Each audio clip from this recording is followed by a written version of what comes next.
So I'm going like this. 1, 2, 3, 4. Okay, now over this first one, this is the note from this chord, right? I'll do it again. Okay, and I'm just hitting that single note, but it comes from this chord, so my mind is visualizing this whole thing.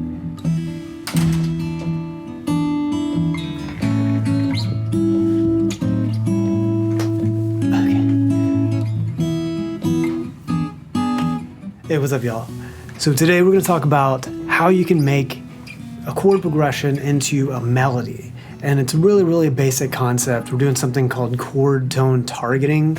And, you know, this is a basic approach to this, but this concept goes really far, like all the way up to really advanced stuff. So I'm going to play a really short, easy example for you, and then we're going to talk about it, and I'm going to teach you how to do it. So let's jump in.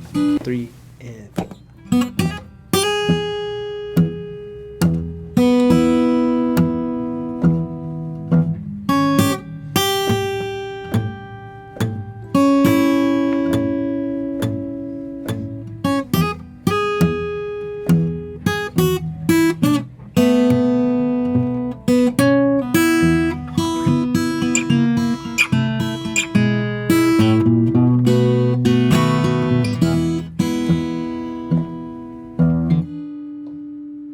We're following this super standard 8-bar blues progression that you can see here. And just like a 12-bar blues, we still just have the 3 chords. So E7, A7, and B7. Okay.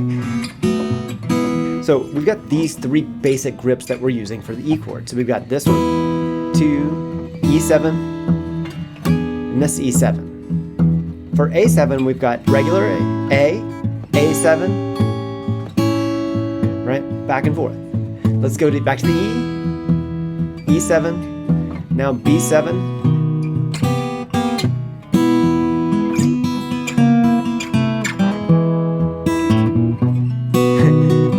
Okay, so I'm just playing the chords there, right? If you memorize this chord, and this chord for the E, and then just A and A7 for over the A chord, B7 never really changes, except sometimes you can do this.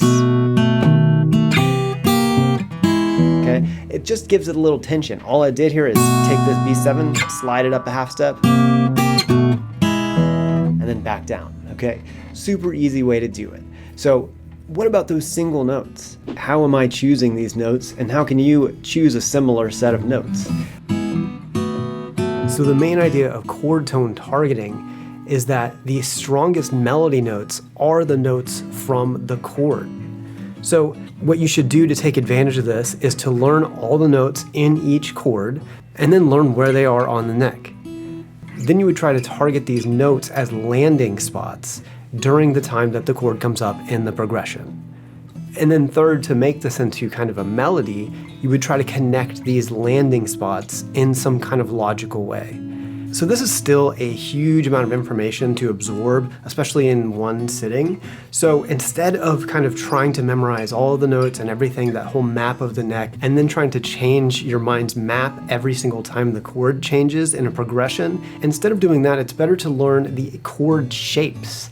And then your mind will remember that as a chunk of information and then be able to more instantly recall where those notes are. Then you don't really have to think about which notes to actually choose, because any of them are going to be chord tones and very strong melodies. So just quickly as an example, like you would learn this shape for E7, okay, and then maybe this E shape, and then maybe this E7 shape here, and then this regular E, and then another E7 here. Okay, and then those would be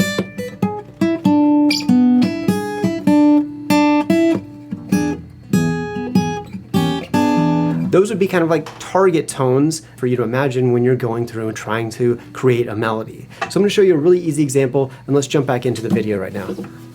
Sometimes the melodies are just kind of build themselves. Let me demonstrate. So I'm going like this. 1, 2, 3, 4. Okay, now over this first one, this is the note from this chord, right? I'll do it again. Okay, and I'm just hitting that single note, but it comes from this chord, so my mind is visualizing this whole thing. Okay, and then over the A7 chord, I would play something like this. Okay, and if you can see, I'm just holding an A7 chord. This is the single note that you would play over the A.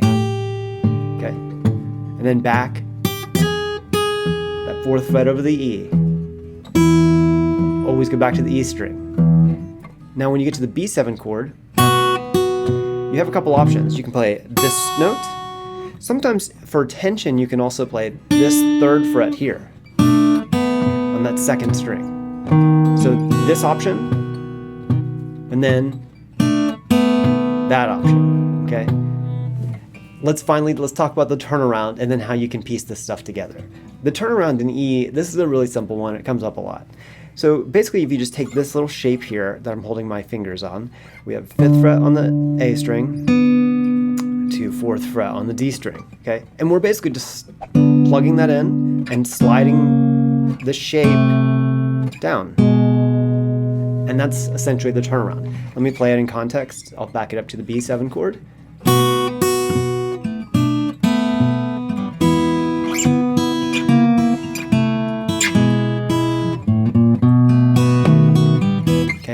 Now you noticed after I did the slide down, I did another walk up to that B7 chord, okay? Also to fancy that turnaround up a little bit more, I'm alternating between, so you can see I'm going, pinching those two to the high E string, slide it down, high E string, pinch, high E string, pinch, okay? And you can do any variations. You can go just back and forth between the fingers. You can go up like that. There's a million variations, but the shape is just the same. So let's kind of put those things together in the way that we did at the beginning. The first round through, I'll just play single notes, and then the second round through, we'll do some shapes and kind of harmonize those notes a little better. 2, 3, single notes. E7 to E. Now to A7.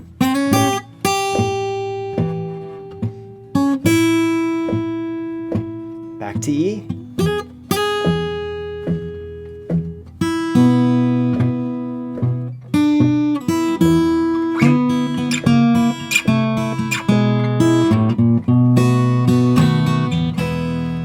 Okay. Now that was the first round, okay? So now what I'm going to do is I'm just going to play chords instead. So that time I was thinking about the chords, you know, the chord shapes and everything, but I was only just playing one note at a time. If you can do this back to back, it gives you longer stretches of being able to play in a row. Maybe do 1 round single notes, 1 round of chords, back to single notes, maybe on a different string, back to chords, and so on. It's so important to understand that chord progression. Here we go. Let's do chords this time. 1, 2, 3, 4, E7. Back to the regular E. Now to A7, and then let's go back to the A. Nice. Back to E7. Let's go to B7.